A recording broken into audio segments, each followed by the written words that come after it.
कवि सम्मेलन देख देख के घर की शीला देवी को शेर व शायरी का बुखार चढ़ गया था। अब वो सीधे मुंह किसी को जवाब ही नहीं देती थी। उनके पति और उनका बेटा तो काम करने घर से बाहर चले जाते थे और उनकी शायरी झेलनी पड़ती थी बहू रेणु को।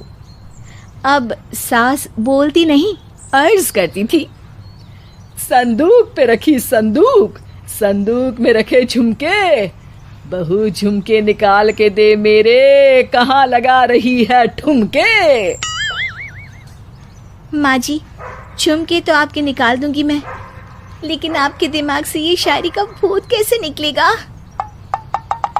छोटे लोग नहीं समझेंगे, शायरी है शौक बड़ा, तू अपने काम से काम रख, मेरे काम में मत टांग अड़ा। शौक अलग बात है, लेकिन हर चीज में अपना शौक डाल देने से जग हसाई हो सकती है सासू माँ। अरे मैं हूँ एक नंबर कलाकार, कोई ऐसी वैसी बला नहीं, तुम घर के कामों में उलझी, समझोगी मेरी कला नहीं। ठीक है माँ जी, आप नहीं समझती तो कोई बात नहीं, लाओ मैं आपके झुमके ही निकाल कर दे देती हूँ। बहू सास के झुमके निकाल कर देती है और वहाँ से चली जाती है। शाम को बहू अपने पति से शिकायत करती है, सुनिए जी, आप माँ को कुछ समझाते क्यों नहीं? अरे क्या समझाना है माँ को? अरे अपनी शायरी थोड़ी कम करे ना। अरे तुमको उनकी शायरी से क्या दिक्कत है?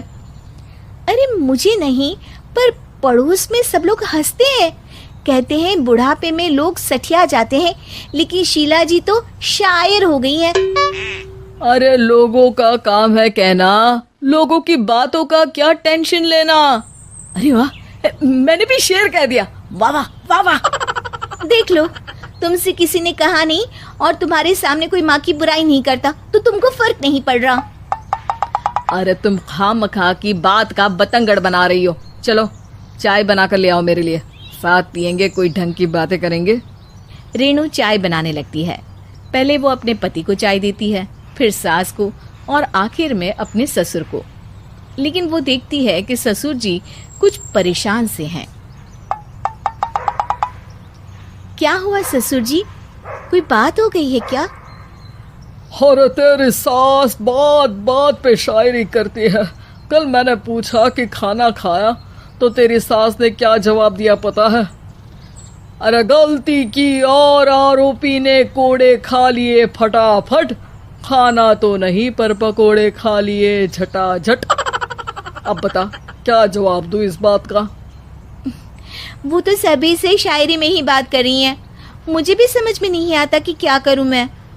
बेटा उसको उसी की भाषा में जवाब देना पड़ेगा। मैं तो आम बातचीत में भी उसके सामने कुछ नहीं बोल पाता, शायरी में क्या बोलूंगा भला। ससुर ने जैसे ही कहा कि उसको उसी की भाषा में जवाब देना पड़ेगा, बहू को ये बात जच गई। अगले ही दिन वो शायरी की कुछ किताबें लेकर आई और शायरी की प्रैक्टिस करने लगी ताकि सास को उन्हीं की भाषा में जवाब दे सके। उसने दिन रात एक कर दिए। एक दिन सब साथ में बैठकर टीवी देख रहे थे, तभी रेणु सबके लिए बिरयानी बनाकर लाती है, लेकिन सास को बिरयानी भाती नहीं। कौवा करता काऊ काऊ, चिड़िया बोलती ची ची, इतना खराब बिरयानी बनाई है कि मुंह से निकले छी छी। बस इसी मौके का तो बहू को इंतजार था, क्योंकि अब बहू सास को उसी की भाषा में जवाब देने के लिए तैयार थी। माँ जी, हमको अपनी ये बेकार शायरी ना सुनाइए, जैसी भी बनी है बिरयानी चुपचाप खाइए। ससुर जी और रेणु के पति ने रेणु का जवाब सुनते ही जोर से ताली बजाई और सास ने जब रेणु का शायराना जवाब सुना तो उनके गले में बिरयानी अटक गई। बहू ने एक और शायरी का तीर छोड़ा। शायरी में बहू के सामने सास हो जाएगी ढेर, क्योंकि सास मारेंगी एक शेर तो बहू मारेगी 1.25 शेर। सास को छोड़ के सब वाह वाह करने लगते हैं। आज पहली बार सास को नहले पे दहला मिला था और रेणु ने सास का मुंह चुप करा दिया था। अगले दिन रेणु का पति उससे कहता है, अरे वाह, तुमने तो माँ की बोलती बंद कर दी, मजा आ गया। अब मेरे लिए कुछ बना दो, खाकर मैं काम पर चला जाऊं। शायरी ही है मेरा जीवन, वही करूँगी जी भर के। नौकरानी रख लो कोई, काम नहीं करूँगी मैं घर के। अरे तुम क्या माँ जैसी हरकतें करने लगी, सीधे सीधे बात करो ना। हो गई कल शायरी, रोज थोड़ी ना करोगी। शीशी भरी गुलाब की पत्थर पे फोड़ दो, जो मुझे शायरी से रोके उसके कान मरोड़ दो। पति घबराकर वहां से चला जाता है और बाहर उसके पिताजी के पास जाकर बैठ जाता है। दोनों अपनी बीवियों की शायरी से परेशान है।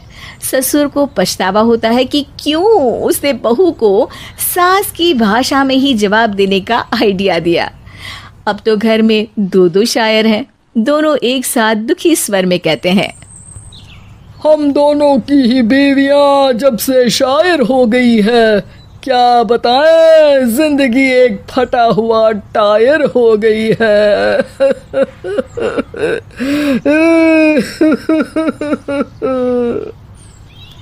हम दोनों की ही बीवियां जब से शायर हो गई है, क्या बताए जिंदगी एक फटा हुआ टायर हो गई है।